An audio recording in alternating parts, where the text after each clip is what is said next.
कांग्रेस एक गेम करने वाली है। ऐसा लग रहा है कि कांग्रेस का दिमाग में कुछ बड़ा चल रहा है, लेकिन कहीं ना कहीं पता वो फिर वो गलती करेंगे। कांग्रेस वर्सेस बीजेपी में पता क्या फर्क है, वो मैं आपको बताऊंगा। बीजेपी जो भी काम करती है वो सीरियस होकर करती है, और ऐसा लग रहा है कांग्रेस सिर्फ करने के लिए कर रही है। अब दो चीजें यहाँ पे हुई है। पहला तो ये कि कांग्रेस ने 138 साल पूरे किए, इट्स अ बिग थिंग, है ना। सबसे पुरानी पार्टी देश की, कितनी बड़ी बात है। उन्होंने क्या किया, उन्होंने बोला कि अब हम देश से चंदा लेंगे, डोनेट फॉर देश के नाम पे। सब 138 रुपए हमें डोनेट कीजिए। अब यार आपने साल पूरे किए ना, आप जनता से डोनेशन मांग रहे हो, ठीक है, चलो हर पार्टी का चंदा इकट्ठा करने का तरीका होता है, फंड जुटाने का एक तरीका होता है। लेकिन आप सोचिए कि अगर 1 करोड़ भी, 1 करोड़ कार्यकर्ता कांग्रेस के 138 रुपए डोनेट करते हैं तो कितने हो जाते हैं वो? 138 करोड़, 138 करोड़ रुपए। और एक की जगह अगर 10 करोड़, अब यार 150 करोड़ की आबादी वाला देश है, तो 10 करोड़ तो मिलना सबसे पुरानी पार्टी देश की मिल जाएगा। कितना अमाउंट हो गया? 1380 करोड़ रुपए। अब यहां तक सब कुछ ठीक है, लेकिन गलती पता है कहां हुई? खुद अपने ही ट्यूब कर बैठे। कांग्रेस ने क्या किया, कांग्रेस ने वो बना तो दिया ऑर्ज के नाम से एक वेबसाइट, लेकिन उसका डोमेन ही नहीं खरीदा। जिसका नतीजा ये होता है कि बीजेपी ने वो डोमेन परचेज कर लिया, और अब जब आप डोनेट फॉर देश पे क्लिक करेंगे तो आप बीजेपी के वेबसाइट पे जाकर डोनेशन करने जा रहे हो।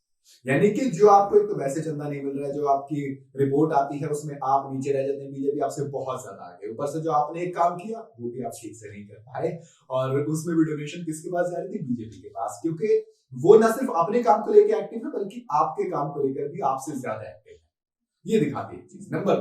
नंबर दो है दूल्हे की तैयारी। दूल्हा कौन होगा, ये एक सवाल था जो बीजेपी कांग्रेस से पूछ रही थी, जो बीजेपी इंडिया अलायंस से पूछ रही थी, जो बीजेपी विपक्ष से पूछ रही थी।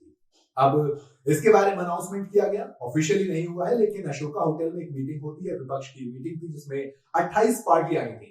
इसी ऑल पार्टी मीटिंग में 28 पार्टियों की इस मीटिंग में पश्चिम बंगाल की मुख्यमंत्री ममता बनर्जी मल्लिकार्जुन खड़गे का नाम प्रपोज कर देती है।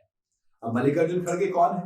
जब कांग्रेस अध्यक्ष की जंग चल रही थी तो ये आदमी आता है और जीत जाता है, क्योंकि कांग्रेस के भीतर कहीं ना कहीं एक डर था कि अगर शशि थरूर या फिर कोई और अच्छा बड़ा नेता जो कि अपनी बात कहने का दम रखता है, जो बिना सोचे समझे कुछ भी कह सकता है, जिसको ये डर नहीं कि अगर मैं ये बोल दूंगा तो गांधी परिवार क्या सोचेगा, उसमें ये डर नहीं है, ऐसा एक नेता, लेकिन वो नहीं बनता है। फिर क्या होता है, मल्लिकार्जुन खड़गे। और सोशल मीडिया पर कई जगह एक बात अच्छी खासी चल रही कि यार मल्लिकार्जुन खड़गे एक फेस है जो कांग्रेस अध्यक्ष है, लेकिन आज भी पार्टी को चला कौन रहा है? राहुल गांधी और सोनिया गांधी।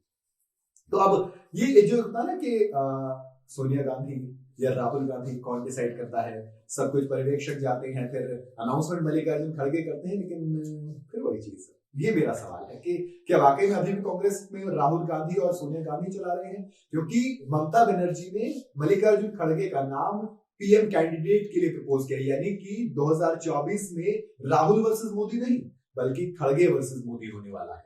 क्योंकि अरविंद केजरीवाल ने भी हामी भर दी है, कांग्रेस अपने अध्यक्ष को तो बैक करेगी नहीं, लेकिन खड़गे ने कहा कि भैया रुक जाओ, अभी पहले जीतने तो दीजिए, अगर जीतेंगे नहीं, अगर नंबर ही नहीं होगा तो फिर चेहरा बनने का क्या फायदा? जब तक संसद में आपके पास बहुमत नहीं है तो फिर उसके बाद ही देखेंगे। अब ये गेम इसलिए है क्योंकि मल्लिकार्जुन खड़गे ने ये कह दिया भैया पहले तो हम किसी का फेस नहीं लाने वाले। इस कहने का मतलब यही निकल रहा है। दूसरी चीज, उनका ये मानना अगर नंबर होगा तो क्या एक बार फिर से राहुल गांधी को आगे करेंगे प्रधानमंत्री बनने के लिए, जो पता नहीं खुद को सेटल करने में लगे हुए हैं। बाकी देखते हैं, आपको क्या लगता है कि क्या वाकई में कांग्रेस किसी का नाम ना लेकर गेम करना चाह रही है? क्या राहुल गांधी को प्रधानमंत्री बनाने का ये एक नया मौका, नई ट्रिक है?